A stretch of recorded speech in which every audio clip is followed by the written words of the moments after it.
everyone, welcome to this week's MFB News. I hope everybody's had a fantastic week and you've been able to get out and enjoy that glorious sunshine. Let's hope this is not summer just coming early and actually we're on for a really good run of super weather now, but it certainly lifts the soul, doesn't it? Now in terms of what we've got for you this week, we're going to do our usual roundup of lender pricing changes, update you on swap rates.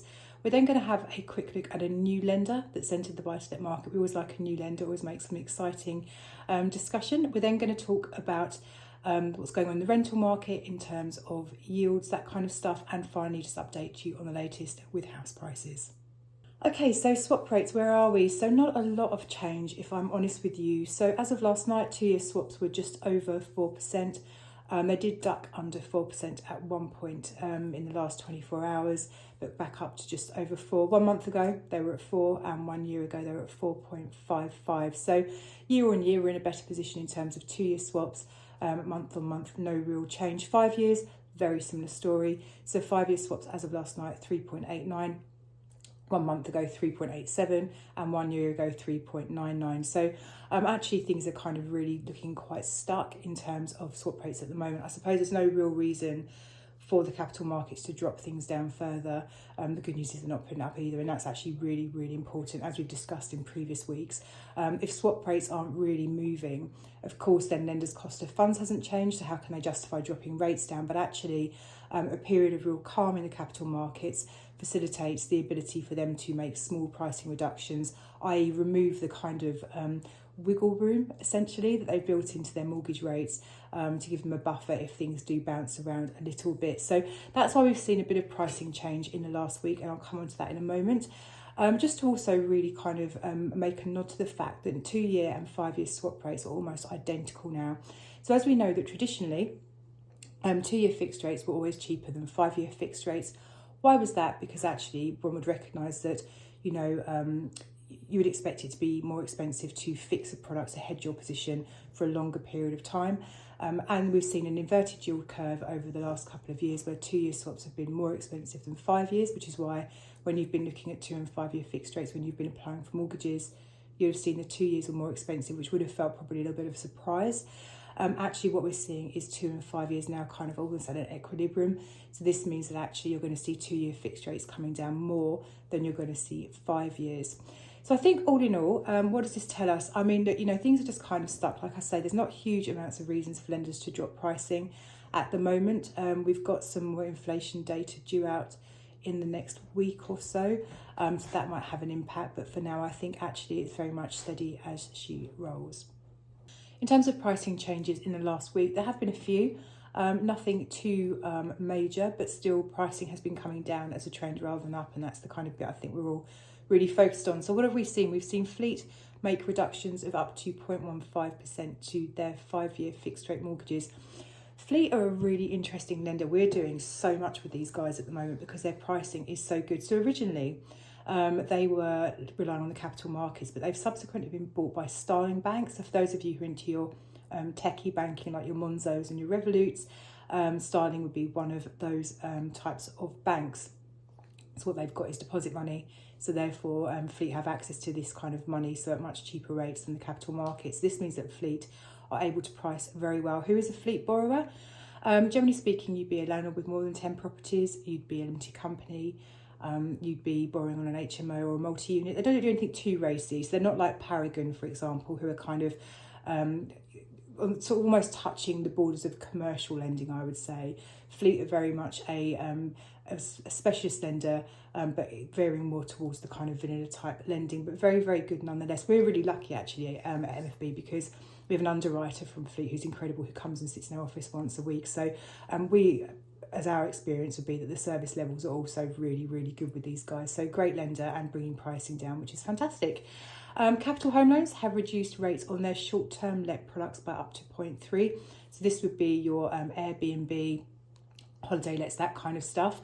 CHL, just incidentally, if you're looking at holiday lets with these guys, they're not going to be looking at the proper rental income that you'd receive as a business. What they're doing is going to be applying a notional AST rent to the calculation. So this could work really well for those people whose properties aren't necessarily in those areas which command huge levels of holiday income, but if you were to let them on an AST wouldn't get so much. So think about places like, for example, Cornwall. So also we've seen TML make some reductions to their rates. They've increased their maximum loan for first-time landlords up to £500,000. This was £350,000. So if you're a first-time landlord, these guys can now give you up to 500k. And they've also gone into the 80% loan-to-value lending space, which we love, because actually when lenders start to push the boundaries in terms of loan-to-value exposures, what they're saying to us is they're feeling good about house prices. They're not expecting anything to tumble. Therefore, they're willing to increase their exposure at the higher end of the market. So fantastic work there from TML. Lastly, we've seen a couple of high street lenders make some itty bitty changes. So TSB rates down by up to 0.1% and same for Virgin Money.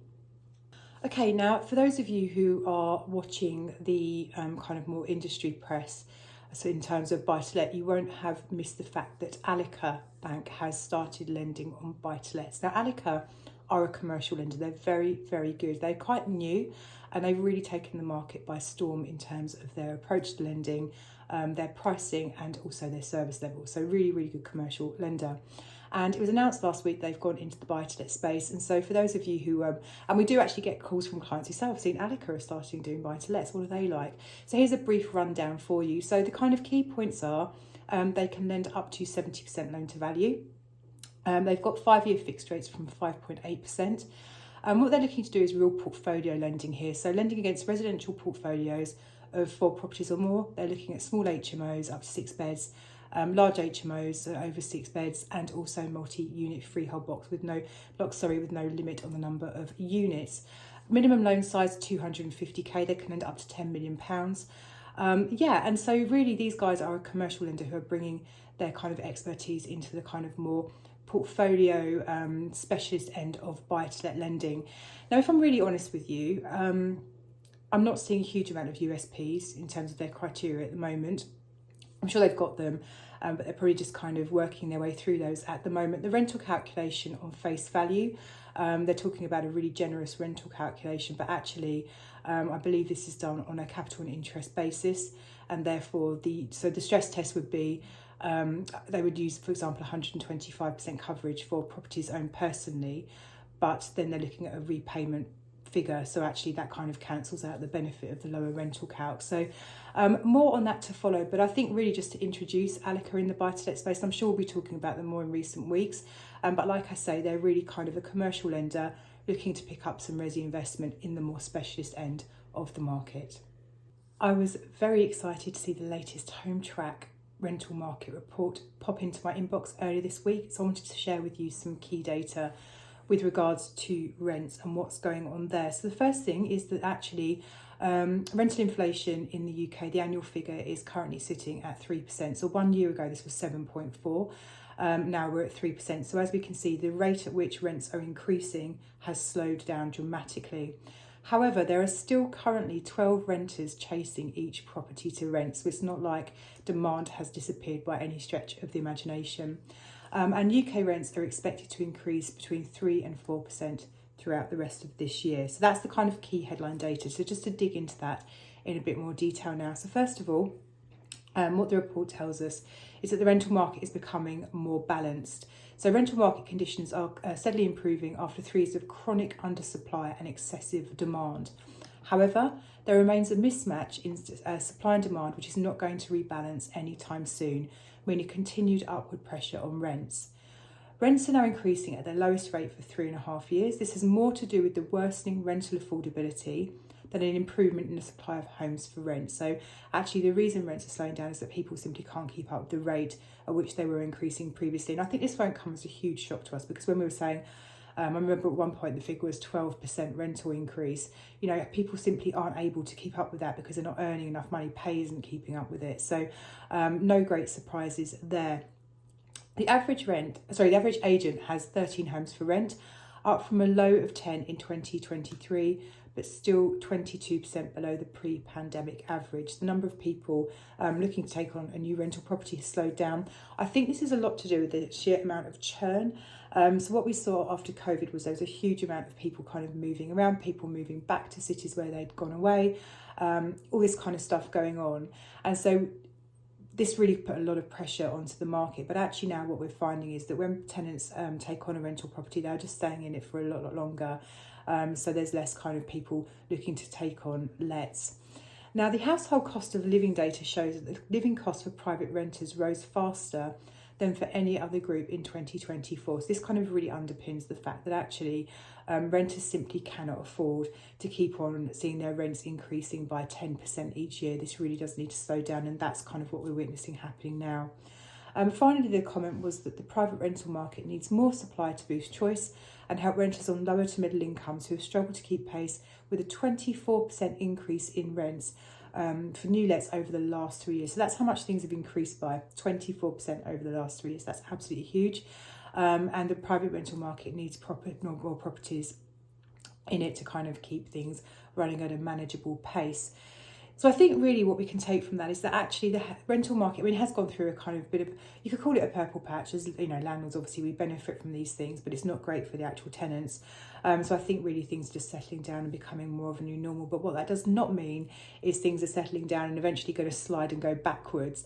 Actually very much supply and demand aren't balancing out, and therefore rents are going to continue to increase, albeit at a much slower pace now.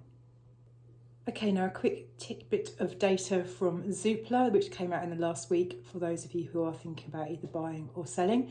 The housing market is off to a good start in 2025. There you go. There are 11% more buyers out there than this time last year, leading to 10% more homes going under offer. And they have gone on to say that house price inflation has slowed since the autumn budget, with prices set to rise by 2.5% this year, which is actually lower than people were predicting. So I think the general consensus was more like 4% at the back end of last year for 2025. This has eased down slightly to 2.5%. But the really good news is that for those of you who are thinking about selling, and I'm speaking to clients, you know, the reality is that there are landlords who are looking to sell things off at the moment. The conversation has generally been that actually people have been finding it really hard to sell, but it sounds like the housing market has certainly picked up at the start of this year. Is that connected to the stamp duty situation where the stamp duty break is disappearing in April? Quite probably. Are things going to slow down after this? Possibly, more than likely, if I'm honest. But actually the good news is that people are still very much in the market to buy. The very good news is that if you're looking to buy, if you hang on until after April, you might find that actually there's less competition for properties that you might be looking to purchase. And that's me for this week. Thank you, as always, for joining us. And if you have any questions, you know we'd love to hear from you. 0345 345 6788. Have an absolutely incredible week. The weather's looking amazing. I'm almost tempted to take the week off, actually, and just sit in the garden for a week and try and get some vitamin D. But do look after yourselves, and I will see you, obviously looking bronzer, same time next week.